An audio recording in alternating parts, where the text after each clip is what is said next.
ये खबर KR मंगलम university द्वारा प्रस्तुत की गई है। सुष्मिता देव जो रिजाइन किया, इसके ऊपर हमारा कोई कमेंट नहीं हो सकता, लेकिन ये जो मॉडल है, जौहर सरकार रिजाइन किया था, सुखेंदु शेखर राय अभी रिजाइन किया है और सुष्मिता देव भी रिजाइन कर दिया।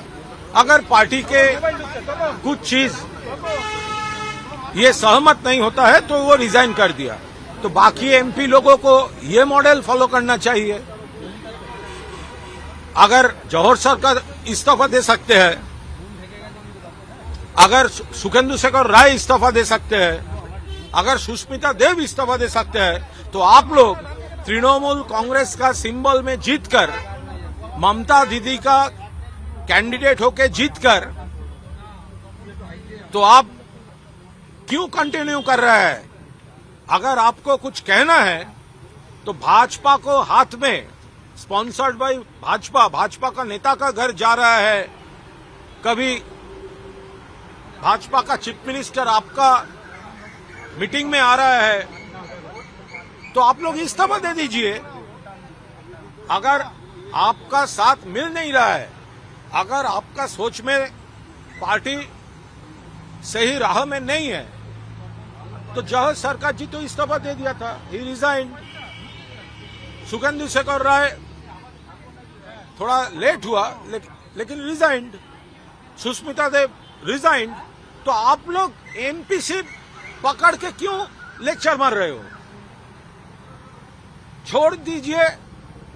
और आपका जो कॉन्स्टिट्यूएंसी है, वहां पर एक वर्कर्स मीटिंग बुलाइए तृणमूल कांग्रेस का, उसका फेस कीजिए जो हम एंटी भाजपा वोट लेकर तृणमूल कांग्रेस के उम्मीदवार के नाते हम लोकसभा में या राज्यसभा में हम है, और लोकसभा में है,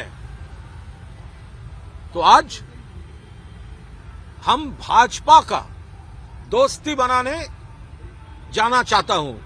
तो वो वर्कर जो लोगों है, वर्कर लोगों को वो तो वर्कर्स मीटिंग करना चाहिए। अगर हिम्मत है तो कीजिए। दादा, कांग्रेस टीएमसी का जो है मर्जर की बात हो रही है, ममता बनर्जी और अभिषेक बनर्जी को कोई नया पद दिया जा सकता है, इस पर देखिए, इसके ऊपर हमारा कोई कमेंट नहीं है। दिल्ली में क्या मीटिंग चल रहा है उसके ऊपर एक भी शब्द नहीं बोलूंगा। ये इंडिया ब्लॉक का एक बहुत इंपॉर्टेंट मीटिंग था, और उसके बाद थोड़ा फॉलो अप मीटिंग्स वो दोनों पार्टी का वो हो सकता है और हो रहा है। तो सोनिया जी कांग्रेस का लीडर है, ममता जी हमारा लीडर है, तो राहुल जी उनका लीडर है, अभिषेक हमारा लीडर है। तो वो लोग क्या मीटिंग में क्या हुआ नहीं हुआ, इसके ऊपर कोई कमेंट नहीं करूंगा। लेकिन दादा, अगर बंगाल की बात करें तो यहाँ कांग्रेस से हमेशा विपरीत रही है टीएमसी, खासकर चुनाव से पहले भी देखा गया। अब अगर इनके मर्जर होता भी है तो इसे कैसे देखेंगे? इतना ईफ्स एंड बाट्स के ऊपर कोई कमेंट नहीं होता है। अगर ये होता, क्या हुआ वो भी मालूम नहीं है, क्या होने वाला है वो भी मालूम नहीं है। हमारा लीडर दिल्ली में है, तो अगर कुछ तो होने दीजिए, उसके बाद तो होगा।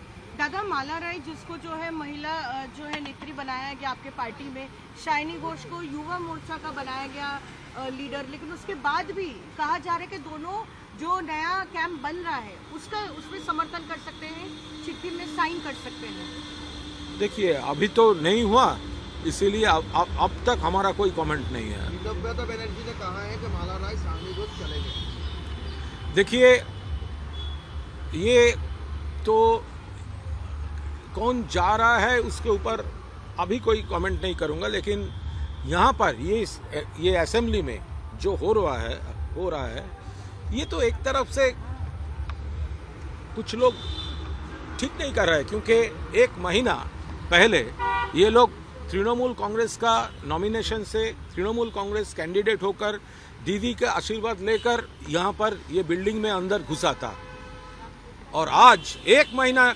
हुआ ये दीदी का विरोध कर रहे हैं, दीदी का लाइन से बाहर जा रहा है, और भाजपा से थोड़ा इसका दिल मिल रहे हैं। तो ये पब्लिक देख रहे हैं, जनता देख रहे हैं। अगर दीदी आज चीफ मिनिस्टर फिर से बनता तो ये लोग दीदी का मिनिस्ट्री में जाने के लिए ये लोग लॉबी करता। तो दादा ऐसे लोगों को टिकट देना क्या गलती था? देखिए, कुछ ना कुछ को तो, एक तो लोग पहचानने से कुछ तो गलती हुआ, और दूसरा आपको तो भरोसा करना चाहिए। लेकिन अगर हम लोग जो खड़ा होने से पहले दीदी दीदी दीदी और दीदी को सिंबल लेकर एक बार असेंबली में घुस जाने के बाद हम शेर है, तो वो जनता इसको विचार करेंगे। खेल आज खत्म नहीं हो रहा है, खेल आज खत्म नहीं हो रहा है, ये जनता का दरबार है। आप जीते हैं किस में? तृणमूल का टिकट से।